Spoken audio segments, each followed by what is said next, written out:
configure ta og Wi-Fi 5 system. Ibilang setup na to, dili ta mo gamit og access point, mo gamit lang ta og USB to LAN. Direct connect sa laptop using UTP cable. So na-plug na lang ko ang UTP cable. Open ta sa admin 10.0.0.1/admin. Okay, username, default username is admin, and default password is Wi-Fi 5 soft. Wi-Fi 5 soft. Okay, click login. Okay,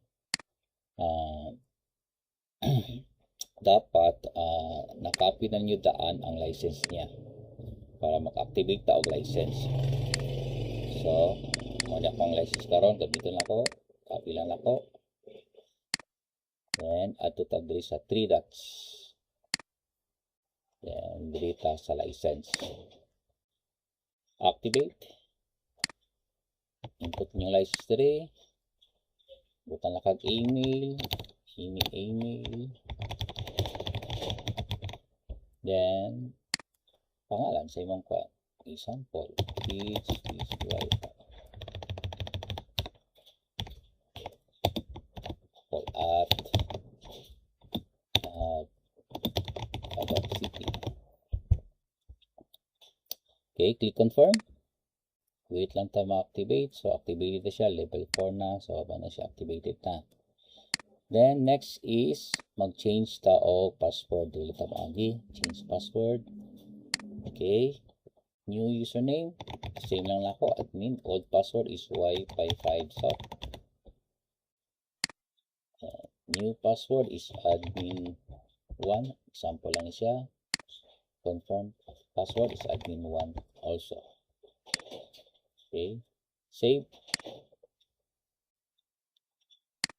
8 characters text. Save. Okay, na-save na. Next na to i-configure is ang iyang portal. Okay, kung i-open na to ang portal, so dagang kayo naka-enable diri sa phone. Ato na siyang pananggalon. So adto lang ka sa system settings.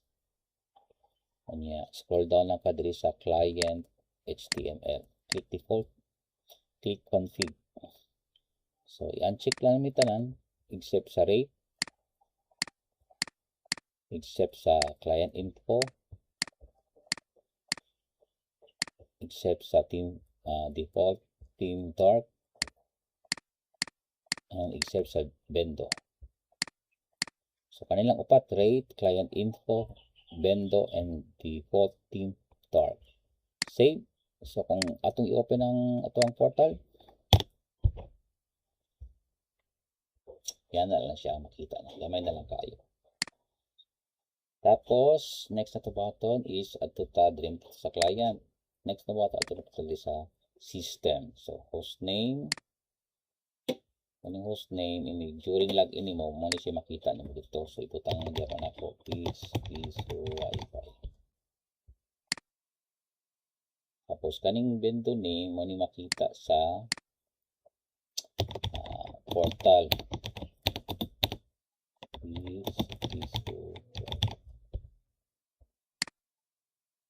So, atong i-refresh atong portal. So, dara lang kita siya. Which is Wi-Fi. Next ato button is ang rate. Ang sa rate, ato lang ka sa pinakaubos, dili ka sa vendor list. Click ni 3 dots yapon, then rates. So, na-default rate 3 ang piso. Click mo sa change, just click 3 dots again, click edit. Then, example, i-make na ko siya of 15 minutes and 5 Mbps. Save. So, another, mag-add kog isa pa ka coin or rate. So, 5 pesos. Butang na ko 3 hours. So, 0300. Nala pagbutang og 3 hours. So, 105. Click save. So nalakoy piso 5, so add na po ko for 10 pesos. Gusto na pong 10 pesos is 7 hours. So yan na pagbutang sa 7 hours. 5 yapon ang speed, save. Tapos magbutang ko og 20 pesos for 1 day. So 1 day, ani ang siya butang. Mo na 1 day. Pwede pod ana lang 1 day. So kung 1 day and 1 hour, 01 mo na 1 day and 1 hour. Pero sa kuha is 1 day lang, pwede na 1 day lang for 1 day. So 5 MPS yapon. Save. So tulo na kabo. Balik ta na sa portal, dili na to kung i-take effect ba ang rate. So naladiri sa right side 1 day. So karon next na to button is ang bilan niya. So if nag-set up tag bilan ID para sa access point of 15, mo pa itong gamiton diri. So maadto lang ka sa network, then sa LAN 1.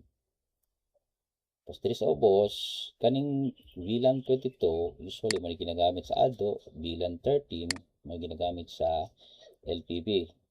So kung congested na kayo imong isa ka network, nagagamit na aning VLAN 22, VLAN 23, para dili mag-conflict, maggamit kag laing VLAN tag ID. So i-remove mo na siya. Click triple dot, then click remove. So diri ka sa PCAS, mag-add lang ka o VLAN tag ID 15. Example lang siya 15. So click save. So nalang 15 diri. So i-add na pa siya diri sa LAN bridge information. So add lang ka, click check yung VLAN 15, then save. Then after add mo siya na sa right side, i-click lang mo apply.